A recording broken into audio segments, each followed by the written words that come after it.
Hello, lovely ones. As vaccinations roll out and COVID starts getting stomped out, you may be super excited about getting back to normal. But before you go charging back to the way you were before, how about examining the positive habits and mental shifts you might have had during the pandemic and figure out how you might be able to incorporate those or protect those in your post-pandemic life? In other words, let's get really deliberate with what your new normal is going to be. I'm Kimberly Carroll. I help social entrepreneurs, activists, and mission-driven leaders create deep inner shifts, high-performance habits, and the brilliant strategies to make you unstoppable. If you're joining me for the first time, hit the subscribe button and let me know in the comments so I can say, hey there, friend. Also, if you hit that like or heart button, depending on your platform right now, it'll help get the video out to more folks who could use it. So before I go any further, I just want to acknowledge that the pandemic was much harder on some people than others. Those of you who lost people or got very sick yourself. Those who lost a lot of income or are living in low-income countries that are severely reeling from this. Or maybe you're someone with compromised health. I'm sure this was an especially scary time for you. Or someone living on your own. I can imagine this might have been an especially lonely time for you. Anyway, I send you lots of love to help with any post-pandemic healing needed, and I just wanted to acknowledge you. But thankfully, we're seeing the light at the end of this COVID tunnel. Can't do this enough. And it'll be wonderful to get back to the things we've really missed. You know, seeing our families, concerts, non-pathetic birthday parties, and hugs. Oh my God, everyone who knows me knows what a hugger I am. It's been torture. However, there are probably also some things that resulted from this major shakeup that might actually have been good for you. And what a shame to just rush back into what normal used to be as opposed to creating a new and improved normal. After all, folks, this was a year and a half of our lives. Let's be sure not to just throw it away. Let's take a little time to glean the wisdom we can from it and consciously incorporate that into what's ahead. So the process for this can be simple. First, I suggest you come up with a list of things from these strange times that were good for you in terms of habits, activities, or mindset. Then I want you to brainstorm how you could protect this element or adapt it into your new normal. What are the boundaries you'd have to put into place or the reminders you'd have to give yourself to stay on track with these little gifts that you unearthed during the pandemic?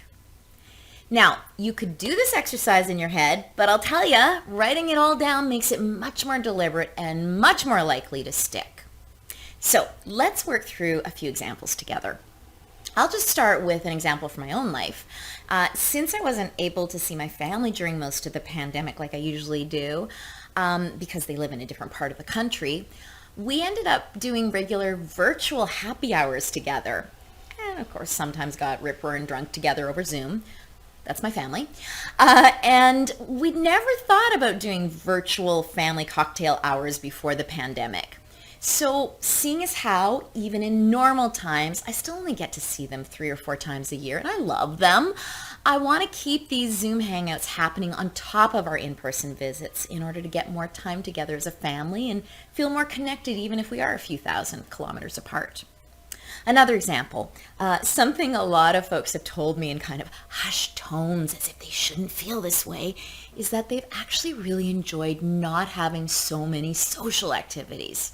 And they love being free of FOMO because none of the activities have even been happening. For the uninitiated out there, FOMO is fear of missing out. So if you're one of those people, you probably just realize that social gatherings can be awesome, but not when you're running on fumes, autopiloting yourself from one social engagement to another. It's just not fulfilling.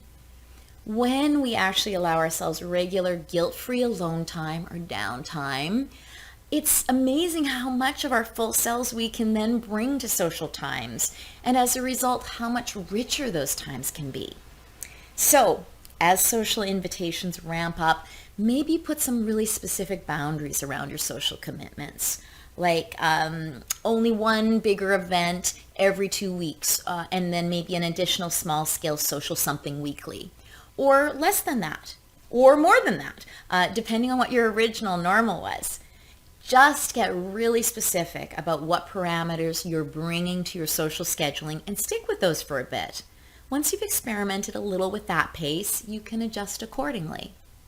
And also, if FOMO comes up, because things are actually happening now, remind yourself about how much more present you're able to be and how much more enjoyable those fewer social occasions are when you've been taking the time for rest, reflection, and rejuvenation.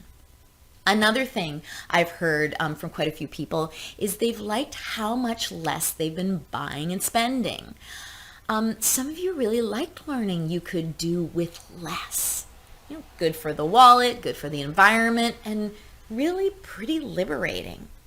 So if you don't want to go spiraling down into that spend and consume mode, then get really deliberate about this. Maybe you put a weekly budget into place, or maybe you limit your shopping trips, or perhaps you continue playing a weekly game of seeing how long you can make something stretch for. Just because consumption is more available to you, it doesn't mean you're obliged to consume.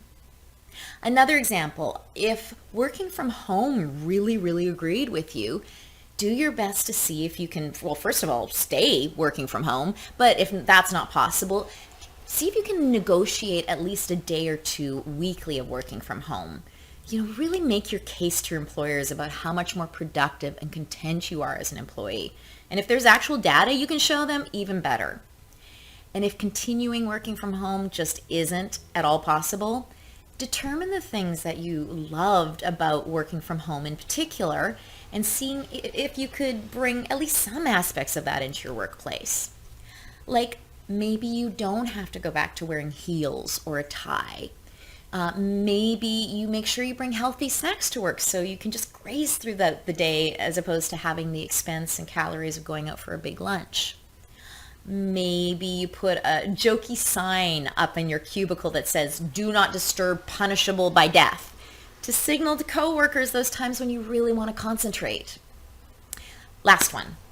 If you learn to do activism virtually during the pandemic in a way that has a bigger impact for less energy spent, then don't feel like you have to drop all of that to go back to like in-person rallies, for example, or tabling. Maybe you figure out a 70-30 split between the two forms of activism. It's good to evolve as change makers and use our unique skills, style, and energy in the most impactful way possible. So those are just a few examples. I'm sure there are many habits or mindsets unique to your experience, so write them down and start doing some brainstorming around them.